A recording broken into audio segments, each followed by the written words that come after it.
Yo yo yo, bienvenue dans cette nouvelle vidéo. Aujourd'hui, nouvelle critique. On va parler du coup de Sans filtre, Triangle of Sadness, le dernier film de Ruben Östlund, le dernier film aussi qui a eu la Palme d'Or. Du coup, voilà, avec une semaine de retard parce que le film est sorti la semaine dernière, hein, sinon c'est pas drôle. Mais j'ai très envie de parler du film. En vrai, je le trouve très intéressant. N'oubliez pas de vous abonner à la chaîne, de liker, de partager, de commenter parce que déjà d'une, ça fait plaisir. En plus de ça, vous participez au référencement de la chaîne sur YouTube et du coup, ça permet de continuer d'exister, de perdurer. Si vous aimez le contenu qu'on propose, abonnez-vous, ça fait plaisir. Merci beaucoup. Mais avant, du coup, il a déjà réalisé The Square avant, qui a déjà eu la Palme d'Or. Et à vrai dire, quand j'ai vu que le film il durait 2h20, je vais pas mentir, j'ai eu un peu peur. Parce que The Square, en fait, j'ai un rapport très particulier avec ce film. Je l'ai trouvé intéressant, mais je l'ai trouvé quand même assez lent et assez long. Du coup, je l'avais un peu subi sur une partie, mais vraiment, par contre, du coup, le moment qu'il y a sur l'affiche, toute la dernière partie là, elle est incroyable. Et surtout, en fait, elle m'a mis dans une position. En fait, le film m'a laissé quelque chose. J'avais beaucoup de mal à m'en défaire. Et donc, du coup, il y a ce truc-là, j'ai un peu un rapport amour-haine avec The Square qui est un peu particulier, je sais toujours pas si j'aime le film ou pas. Et donc je me suis dit, bon, le film, vu qu'il était intéressant et qu'il m'a laissé quelque chose, j'étais en mode, bon, je vais quand même aller voir Sans filtre, parce que bon, voilà, ça se trouve, s'il me reproduit quelque chose comme ça vaudra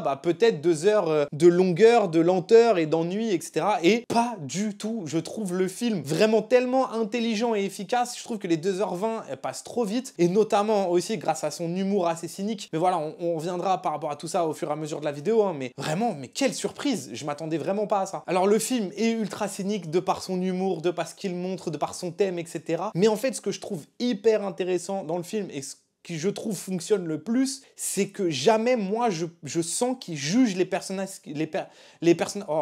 les personnages qu'il filme en fait. Et c'est ça que je trouve incroyable. D'ailleurs, il est toujours sur une ligne qui est très très fine, où justement il va un peu charrier, se moquer, voilà, mais en rigolant de ce qu'il montre et de ce qu'il dépeint, mais jamais sans être condescendant et en les jugeant. Et je trouve ça déjà d'une force vraiment, mais de ouf. Et notamment déjà parce que il humanise tous ces personnages. Il n'y a vraiment aucune condescendance et aucune même amour ou amitié ou haine envers aucun des personnages, c'est-à-dire qu'ils sont tous jugés avec leurs nuances, leur côté bon, leur côté mauvais, et que ce soit de l'influenceuse Yaya à son homme du coup Karl mannequin, à l'oligarque russe, à l'américain, j'ai l'impression qu'il est le super riche qui est développeur. Et en fait, il y a ce truc-là où vraiment jamais, et même jusqu'à la dernière partie du film, on en reparlera, mais où il prend des personnages vraiment où que ce soit du bas jusqu'en haut, on va dire sociétalement, il n'y en a aucun qui, en fait, ils sont tous nuancés, ils sont tous humanisés, et c'est du coup hyper intéressant et qu'il arrive à jouer sur cette ligne-là tout le temps, quoi. Et c'est d'autant plus dur d'ailleurs parce que, en fait,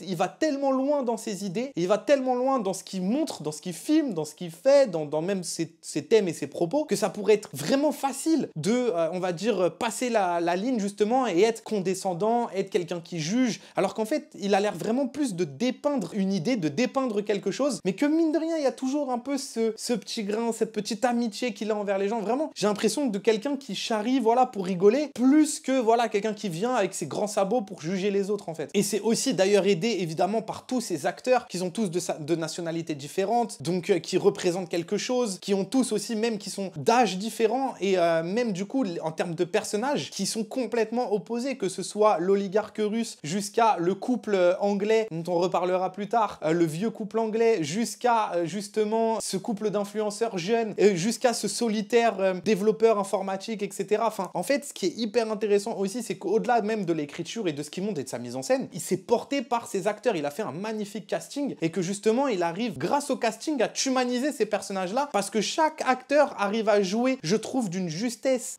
plutôt parfaite tous ces personnages-là aussi en fait. C'est-à-dire qu'on n'est jamais dans l'excès, on n'est jamais dans le cabotinage, même parfois quand ça paraît fou, genre la scène du jacuzzi avec, du coup on s'est posé la question avec ma pote, mais est-ce qu'elle est russe ou française, parce qu'à un moment elle parle français, enfin bref, avec cette riche en tout cas personne, avec la scène du jacuzzi, il y a tout ce truc-là où les acteurs arrivent toujours à eux-mêmes ne pas être condescendants envers leur propre personnage et donc du coup à cabotiner, à être dans l'excès. Ils paraissent tous justes. Et même le propos final du film d'ailleurs que je trouve très intéressant, et c'est-à-dire que même, voilà, de la manière dont il filme, de la manière de ce qu'il raconte, mais en fait l'idéologie qu'il y a derrière tout ça, je la trouve hyper intéressante et du coup aussi accentue le fait du pourquoi tous ces personnages-là sont nuancés. Et même en plus de ça, je trouve que c'est un film intelligent, voire peut-être presque intello, mais que le film en fait il arrive arrive jamais à prendre aussi le spectateur d'en haut et qu'il arrive toujours justement à expliquer son propos, à ne jamais laisser le spectateur à part en fait. Et ça, je trouve ça hyper intelligent parce que du coup, son propos, il est toujours là, il est toujours présent, mais en même temps, son film se laisse se regarder et peut-être qu'on peut ne pas comprendre tout ce qui se passe. Je sais même pas si moi j'ai compris tout ce qui se passait et tout ce qu'il racontait, mais en tout cas, ce qui est sûr, c'est que le film il est tellement efficace et il est tellement bien écrit et que surtout, déjà juste l'histoire, la grande histoire du film, bah elle marche. Vu qu'elle marche bien, bah déjà le film peut s'apprécier sur ça. Mais qu'en plus de ça, et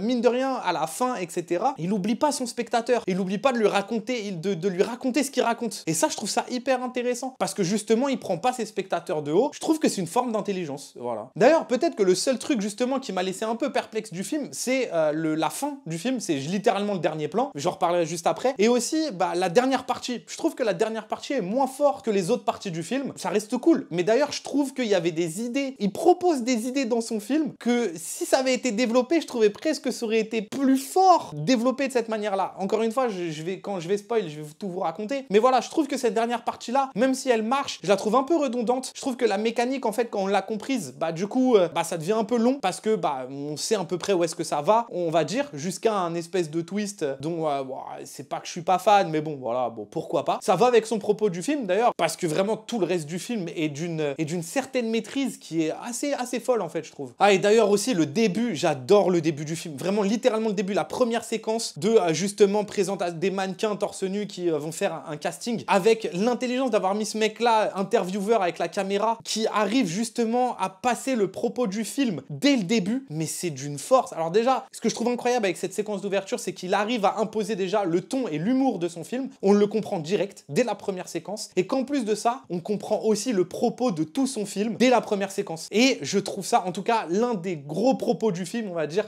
dès la première séquence. Et je trouve ça trop fort. Parce qu'en plus de ça, la première séquence, elle est drôle, elle marche bien. Voilà, Balenciaga, H&M, voilà, c'est hyper efficace, quoi. Bref, je vais commencer à spoil parce que vous l'avez à peu près vu avant. Tout ça, même avant de spoil, allez voir ce film si vous l'avez pas vu. Vraiment, il est juste trop bien. Il se laisse regarder. Franchement, je trouve quand même, il se laisse regarder tout seul. Et surtout, voilà, même au-delà de ça, c'est une proposition de cinéma. C'est ce que je vous dis tout le temps, mais le plus important, c'est limite pas que vous l'ayez aimé, c'est que vous l'ayez vu. Parce que ce film-là propose quelque chose qui est incroyable. Et surtout, en fait, il comprend 2022 et l'époque dans laquelle il est. Et encore une fois, je vais développer juste après, mais d'une manière si forte, je trouve, et qu'il arrive à l'intégrer dans son film d'une main de maître, que rien que pour ça, franchement, allez voir le film et jetez-vous dessus. Je vais passer tout de suite à la section où je spoil, parce que comme vous l'avez vu, en fait, il y a ce truc-là où c'est un peu frustrant avec ce film. J'ai tellement envie d'en parler, j'ai tellement envie de parler de ce qui se passe, de ce qu'il raconte, et je vais même en oublier d'ailleurs, parce que bon, sur 2h20 de film. Donc voilà, on va un peu plus rentrer en détail sur tous les aspects un peu du film, et puis voilà. Et je vais déjà revenir sur l'humour du film, parce que en fait, au-delà de la bonne phrase, au-delà de la bonne blague, au-delà de, effectivement, l'humour en tant que tel, bah il est hyper bien placé, il est cynique, il est caustique, encore une fois. Franchement, la scène de début, le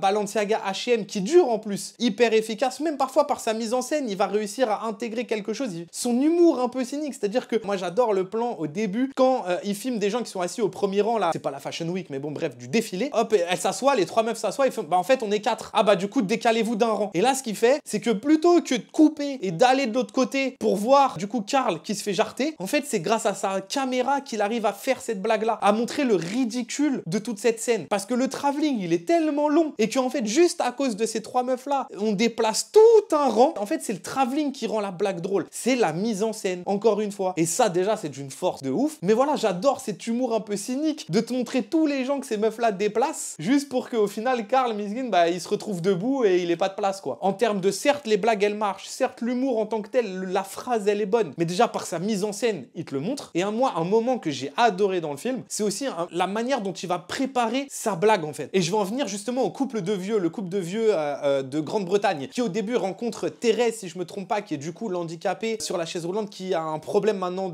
qui a eu un AVC, je crois, et donc du coup elle dit que Inder Volken. Du coup, ce qui est hyper intéressant, c'est qu'il te les présente comme vraiment un couple de vieilles personnes de Grande-Bretagne, et qui essayent d'être trop gentils d'ailleurs dans sa manière. Et voilà, c'est cette Angleterre trop polie. Et donc du coup, il te les présente comme ça, et je trouve ça hyper intéressant, parce que la scène, enfin quelques séquences après, quand il te montre ce même couple-là, avec justement Yaya et Karl, donc le couple de jeunes, c'est incroyable parce que tout l'humour, il te la prépare là. C'est-à-dire que si la blague de c'est des vendeurs d'armes, il te l'avait faite au moment de la première fois où tu les rencontres, ça aurait moins marché. Alors que quand justement flash forward des 10, 15, 20 minutes après, voire plus peut-être, j'en sais rien, mais il s'assoit à table avec Karl et Yaya et qu'il dit bah du coup qu'est-ce que vous faites vous comme travail? Ah bah nous voilà, et que en plus il te la crée, c'est-à-dire que tu comprends pas trop. Au début tu te dis attends qu'est-ce qu'ils racontent, après tu te dis attends mais ils sont vendeurs d'armes, et après quand ils te racontent qu'ils font bah en fait on vend des grenades. Je trouve ça hyper fort et hyper intelligent parce que même par le scénario il va te créer cet humour là, et vraiment tout le film est d'une intelligence. Il te montre l'humour dans toutes ses formes, par la bonne phrase, par le bon dialogue, par la bonne blague, par sa mise en scène, comme par son écriture en fait, tout simplement de voilà, de préparation de blague en fait. Évidemment toute la scène du dîner je la trouve incroyable, et en fait je la trouve incroyable pour un truc, c'est que apparemment elle a été pas mal critiquée parce que ouais, est-ce que c'était nécessaire qu'on montre autant de gens vomir, autant de gens faire caca, sachant que en plus moi j'ai un énorme problème. Alors forcément c'est un peu bizarre de dire ça, mais ce que je veux dire c'est que vraiment la merde, et au cinéma c'est un truc qui me dégoûte, c'est un truc de fou. Hunger, vraiment la scène là dans la cellule, alors le film est bien mais la scène me dégoûte tellement. Pareil un autre film drôle là avec McFarlane, donc j'ai oublié le titre, de cowboy et tout, à un moment il fait une blague dans le chapeau, oh, ça me donne juste envie de vomir plus qu'autre chose, et je trouve même pas ça drôle en fait. Donc même pour quelqu'un comme moi qui à la base n'aime pas ce genre de blague là, je trouve qu'il arrive à en faire quelque chose de tellement fort. Et en fait c'est là où justement je vais en venir, c'est que il a été critiqué comme est-ce que c'était nécessaire d'en montrer autant, de vomi, autant de caca, on n'avait pas besoin d'aller aussi loin, on n'avait pas besoin de ça. Et en fait justement je trouve que c'est toute la force de toute cette séquence là, c'est que le gars il va au bout de son idée, et que justement c'est ça qui fait que la scène elle est forte et qu'elle marche. Déjà d'une, il te la prépare, c'est que c'est pas gratuit, c'est pas juste il vient, il chie dans son chapeau comme le fait McFarlane, il fait hop, hop, regarde c'est une blague de caca, ah, super. Et il te la prépare depuis même bien avant le film, quand Paula je crois elle s'appelle, la meuf qui s'occupe un peu d'écrou, elle va voir du coup Woody Harrelson, le capitaine, et il lui dit voilà écoutez il faut qu'on fasse le dîner de commandant mais tout sauf jeudi. Ok on le fait jeudi, tout sauf jeudi, c'est le moment où il y aura une tempête ou je sais pas quoi, c'est la pire idée. Ok on le fait jeudi. Donc déjà il te prépare le truc de ok le dîner du capitaine ça va être le bordel. Et ensuite quand la scène elle commence, bah t'as tous ces gens qui sont du coup de travers, et donc du coup ce qui est hyper intéressant c'est que pareil il te construit ce truc là, ok d'accord ça tangue, ok les gens ils sont de travers, et en plus c'est drôle de les voir un peu marcher de travers, donc il te prépare aussi un humour là-dessus, et puis petit à petit il s'assoit. Et en plus même la bouffe qu'il reçoit, et ben c'est censé être bon et tout, mais je trouve que à travers tout ce qui se passe, les bateaux qui tanguent, les trucs qui tombent et tout, même la bouffe en elle-même, nous en tant que spectateurs, je trouve qu'elle commence à se dire ah ouais putain, ça donne pas envie de la manger, tu vois. Petit à petit, il commence à avoir après la première personne qui vomit, mais on te la voit, je crois, on la voit vite fait, tu vois, c'est pas vraiment un truc. Puis une deuxième personne qui vomit, puis on commence peut-être à voir un peu plus. C'est une troisième personne, et là on commence à vraiment voir. Et puis jusqu'à la grosse scène de la femme de l'oligarque russe justement qui vomit devant nous, et là c'est dégueulasse. Mais justement en fait c'est toute une construction de cette scène là, et ce qui est génial c'est qu'il va jusqu'au bout. Et aussi d'ailleurs ce que je trouve hyper intéressant c'est qu'il arrive, malgré la scène dégoûtante et malgré des moments dégoûtants, il arrive à en tirer je trouve une scène drôle. Et c'est pour ça que même moi qui à la base déteste ça, et ben en fait j'aime bien la scène, je trouve qu'elle marche hyper bien parce qu'en plus c'est sous le prisme d'un humour qui est intelligent. Et souvent d'ailleurs dans cette vidéo on parle du fait, enfin, personnellement et même avec Mathieu, on adore les films jusqu'au boutiste. Donc en fait je peux pas en vouloir déjà de base à ce film là d'aller jusqu'au bout de son idée, et que justement il l'assume quoi. Il y a pas ce truc là de c'est juste ah une petite boutade, voilà ils vomissent et c'est fini. Non non non, la scène elle dure et on va te montrer que vraiment ça devient cataclysmique. Et du coup je trouve ça hyper intéressant, et que ce jusqu'au boutisme je peux que le saluer. Bah du coup c'est ce qui fait aussi que j'adore cette séquence là quoi. Alors avant de parler du propos du film que je trouve aussi d'ailleurs très intelligent, je vais parler du coup de ce qui m'a dérangé dans la dernière partie du film, parce que en fait je trouve qu'à un moment il propose quelque chose, mais je vais en venir juste après. Tout ça pour dire que en fait le truc c'est que dans la dernière partie du film, je vous l'ai dit juste avant, bah déjà c'est assez redondant. Je trouve que voilà les mécaniques de quand on a compris que Abigail c'est la chef et que elle ramène des gens comme elle veut dans le lifeboat, bon bah ça suffit en fait. Bah du coup elle fait ça et bon bah c'est redondant, on passe de jour, on passe de nuit, on passe de jour. Même si à un moment la scène avec l'âne est absolument fabuleuse, même jusqu'au montage. C'est-à-dire que quand au final tu l'entends en off, d'ailleurs j'ai remarqué un truc dans sa mise en scène, il aime beaucoup mettre les sons, et parfois des sons qui sont importants en off. C'est-à-dire que, alors là je digresse totalement et je fais tout le temps ça et je suis désolé, mais en gros au début du film, quand Karl et Yaya du coup ils s'embrouillent sur la thune, quand sa carte elle passe pas à Yaya, au bout d'un moment il montre, si je dis pas de bêtises, le serveur et lui dit non non non je paye, et ce qu'elle fait c'est qu'elle fouille dans son portefeuille, elle fouille et on entend des pièces et tout, sauf qu'on voit jamais Yaya fouiller et on voit jamais les pièces et le portefeuille en fait. Mais pourtant c'est l'élément important de la scène, parce que attends elle est en train de fouiller son télé, parce que bah là c'est tout le sujet, mais il montre pas ça. Et pareil, bah par exemple dans le moment de l'âne, bah au moment où du coup on le voit lui mettre un coup, ok, mais quand il doit prendre son courage à deux mains pour lui mettre plein de coups, et ben en fait ce qui est hyper intéressant c'est qu'il le filme pas ça, et pourtant c'est le moment important, mais tu l'entends, c'est-à-dire que c'est que du hors-champ, et tu l'entends taper, et t'as un cut sauvage de ouf, où tu vois le gars en train d'être avec lui, t'inquiète et tout, pour le réconforter. Et d'ailleurs, bah du coup je trouve que ce violent cut, il marche hyper bien, et il arrive à rendre du coup la scène hyper drôle, alors que juste avant c'était hyper sauvage. Et bref, donc c'est hyper intéressant comment il utilise le hors-champ. Tout ça pour revenir du coup à cette fameuse dernière partie du film qui est du coup un peu redondante. Et en fait là, ce que je trouve un peu dommage, bon déjà le twist, je suis pas forcément très fan, je trouve que je l'ai un peu vu venir, et j'ai l'impression de l'avoir déjà vu plusieurs fois, ou je l'avoir déjà vu quelque part. Et donc du coup ce truc là, d'avoir justement ces gars échoués, alors évidemment ça va avec le propos du film, hein, parce que du coup c'est ces gens là qui sont riches, et du coup qui peuvent pas, on va dire, vivre par eux-mêmes, donc ils doivent vivre par Abigail, mais ils ont même pas l'intelligence d'aller fouiller autre part, alors qu'au final, et ben en fait c'est une île où il y avait un hôtel de luxe, et voilà. Même si le twist final va avec, on va dire, le propos du film, je trouve ça un peu dommage de l'avoir mis en twist final. Et en fait ce que je voulais dire par, je trouve qu'il met une idée, je trouvais hyper intéressante et qu'il a pas utilisé, c'est donc quand Thérèse en fait elle est dans son bateau là, et qu'elle voit des gens passer au fond, et que justement il y a ce Renoir qui arrive et qui vend plein de trucs. Et donc c'est la première fois où on comprend qu'il y a de la vie en fait sur cette île. Et ce que je trouvais hyper intéressant, c'est de jouer de ça. Parce que du coup, vu que Thérèse, elle peut pas, je continue de l'appeler Thérèse, j'espère qu'elle s'appelle Thérèse, vu qu'elle peut pas parler, en fait, il aurait pu tellement jouer de ça, se dire qu'au lieu de créer un twist en mode ah putain, il y a un hôtel de luxe, etc., il aurait pu le mettre en filigrane dans toute une moitié de,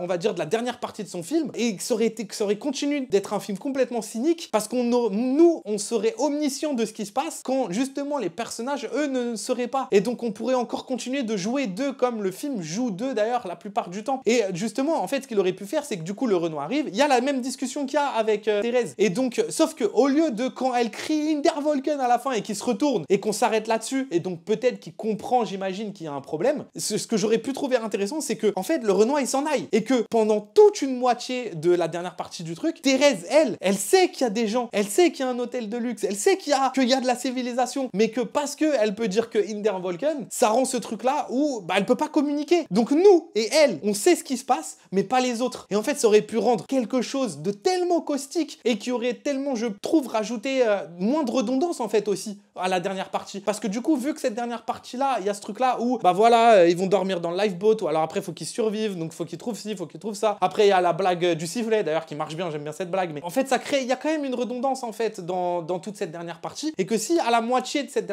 à la moitié, il avait coupé en nous montrant justement qu'il y a de la vie, et que toute l'autre dernière partie, on vit la même chose, mais en sachant ce qui se passe, bah, je trouve que ça aurait rendu la dernière partie moins longue et plus intéressante, et aussi, bah, on aurait pu rajouter des scènes un peu plus folles, genre elle est en mode Hintervolken, sauf que l'autre, elle est tellement en train de crier, parce qu'elle a envie de leur dire qu'il y a des gens, que limite, tu pourrais la bâillonner et tout, parce qu'ils en ont marre. Enfin bref, voilà, je trouve que ça aurait rajouté quelque chose de moins redondant, de plus caustique, de plus cynique, ça aurait très bien allé avec le film, d'ailleurs, je pense sans changer la fin, d'ailleurs, en vrai. Et aussi, bah, du coup, ce qui m'a un peu dérangé, c'est le tout dernier plan du film, donc c'est Carl qui court dans la forêt. Donc, après un peu réflexion, en ayant parlé avec ma pote et tout, moi, c'est en sortant du cinéma, en fait, j'étais en mode, je comprends pas ce dernier plan. Pourquoi tu nous mets celui-là? Je sais pas si c'était vraiment le bon choix, parce que en soi, donc ça veut dire quoi? Si le Renoir, quand il se retourne et qu'on coupe sur ça, sur Thérèse, donc peut-être qu'il comprend qu'il y a un problème, est-ce que ça veut dire qu'ensuite ils sont partis sur le camp et qu'ils l'ont dit à tout le monde, et que Carl, ce qu'il fait, c'est qu'il va chercher Yaya et Abigail en courant pour leur dire justement. Mais le truc, c'est que en fait, le voir courir, je trouve que ça apporte rien à la scène, parce que justement, je trouve ça hyper intéressant de terminer sur une fin ouverte de est-ce que Abigail tue ou pas Yaya, et que bah on termine sur le plan avec le caillou. Je trouve que ça aurait été plus fort que voir Carl courir. Et peut-être que bah du coup ce plan où Carl y court, on aurait pu le mettre avant, on aurait pu le mettre 3-4 plans avant. Pourquoi là tu décides que ce soit le dernier plan de ton film? Voilà, je trouve que ça enlève un peu de force à la toute fin du film. Et là je pinaille de ouf, hein, mais voilà, je trouve que ça enlève un peu de force, et je comprends pas trop. En tout cas, moi j'ai compris la séquence comme ça. Je sais pas si c'est réellement ça au final d'ailleurs, hein. Mais évidemment, je trouve que ce qui est le plus intéressant du film, c'est son propos, et il marche, et à quel point, je l'ai déjà dit un peu juste avant de la phase spoil, mais je trouve qu'il comprend comprend 2022, il comprend son époque et il en joue d'une manière tellement belle. Et en plus de ça, d'ailleurs, c'est un truc déjà... Alors moi, j'ai pas vu ces films d'avant, malheureusement, mais du coup, ça va beaucoup m'intéresser d'aller voir Snow Therapy et je sais pas s'il en a fait d'autres avant d'ailleurs, mais The Square, déjà, il joue de ça. Il joue un peu de ce rapport-là avec le rapport à l'homme, en fait, dans la société. Qu'est-ce que l'homme est censé faire, etc., dans une certaine situation. Enfin voilà, il y a une espèce de rapport à la virilité, à la masculinité, à la masculinité. Oh là là! Donc il y a un rapport à la masculinité qui est très très fort dans The Square, notamment montré avec cette dernière partie d'ailleurs, dans le dîner et tout. Et en fait, je trouve qu'il y a encore ce propos-là qui se dilue, mais d'une autre manière. Dans Sans filtre, c'est justement le rapport par contre là entre hommes et femmes, mais surtout le rapport du coup qu'ils ont dans la société, mais aussi le rapport qu'ils ont entre eux. Et du coup, c'est là où j'en reviens à l'interview que j'ai vue du coup de Östlund, le réalisateur, où il parle justement de nuances. Et en fait, c'est peut-être ce que je trouve le plus incroyable et ce que j'aime le plus dans ce film. Je trouve que c'est un film profondément humaniste. Parce qu'en fait, ce qu'il raconte dans l'interview et ce qu'il dit, c'est que, d'ailleurs c'est marrant parce que pourquoi il s'est intéressé au monde de la mode et tout, c'est que sa femme est photographe de mode justement. Donc il s'est intéressé en fait à ça, il a essayé de voir un peu comment ça marche. Mais bref, en gros, ce qu'il raconte, c'est que pour lui, il n'existe pas de vérité que dans un seul camp. Mais donc il montre ce moment où t'as Yaya et Karl qui s'embrouillent sur qui paye. Du coup, lui, ce qu'il dit, c'est qu'on devrait pas en fait, l'homme devrait pas forcément payer. Lui, il voit pas la vie comme ça en fait. T'es l'homme, donc c'est toi qui paye et moi je suis la femme, donc c'est moi qui paye pas. Et donc du coup, il a cette pensée-là, mais il a aussi cette pensée dans la politique. Par exemple, le problème, c'est que si tu dis que tu es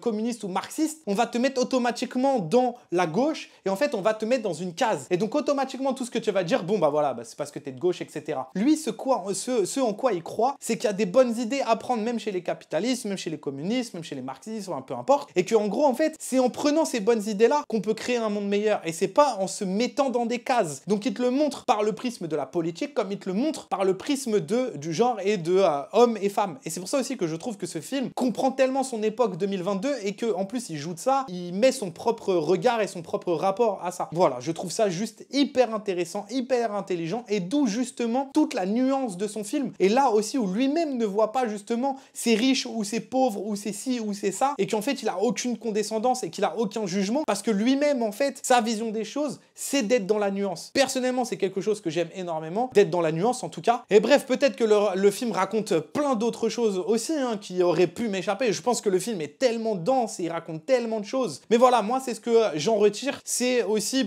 via le prisme de l'interview que j'ai vu de lui, ce que j'en retire aussi un peu plus, c'est que ça transpire dans son film justement. En fait, il a fait que corroborer ce que j'avais compris du film, on va dire. Justement, le fait d'être dans cette nuance-là et de jamais juger ce qu'il montre. Il le fait que peindre comme un peintre pourrait le faire, la société dans laquelle on vit. Et ensuite, il laisse le spectateur décider lui-même dans quel axe il a envie de se poser. Et je trouve ça hyper intelligent de réussir à faire un film comme ça. C'est-à-dire aussi, mine de rien, politisé parce que il prend toutes les questions de 2022. Bon, même si je crois pas qu'il prenne l'écologie, mais bref, il prend toutes les questions de la société aujourd'hui en 2022 et qu'il arrive à te faire un film qui te montre pas une réalité, une vérité. C'est-à-dire qu'en prenant tout ça et en faisant un mixeur, il arrive à te montrer un truc en mode, bon voilà, en gros c'est ça, on en rigole, etc. Mais il laisse le spectateur juge de ce qu'il voit en fait. Je trouve que c'est d'une force et d'une intelligence de réussir à garder de la nuance et laisser ton spectateur juger, on va dire, ou voilà, faire son propre avis sur ce qu'il voit et sur le film que tu lui montres, que c'est rare quoi. En fait. Bref, il y aurait 1 million de choses à raconter sur ce film. Vraiment, je pourrais encore en parler des heures. J'adore parler de ce film-là. J'adore ce qu'il provoque, on va dire en moi déjà, personnellement, parce que du coup, j'ai envie d'en parler. J'adore aussi ce qu'il provoque auprès des gens qui l'ont vu, etc. Même qui en ressortent et qui disent, voilà, c'est dégoûtant, c'est pas normal. Et d'ailleurs, c'est marrant parce que lui ne trouve pas que ce soit une scène, une séquence provocatrice. Il pense juste que c'est dégoûtant, mais il trouve pas ça provocateur. Je trouve pas non plus d'ailleurs que la scène soit une scène provocante. Pas du tout. Elle est dégoûtante. Ça, c'est le cas. La dernière partie, même si je la trouve un peu plus faible, ça n'enlève rien à ce qu'est le film et à ce qui m'a provoqué et ce qui continue, on va dire, de me provoquer. En attendant, écoutez, portez-vous bien. Nous, on se retrouve pour une prochaine vidéo. Et puis, à la prochaine. Banks!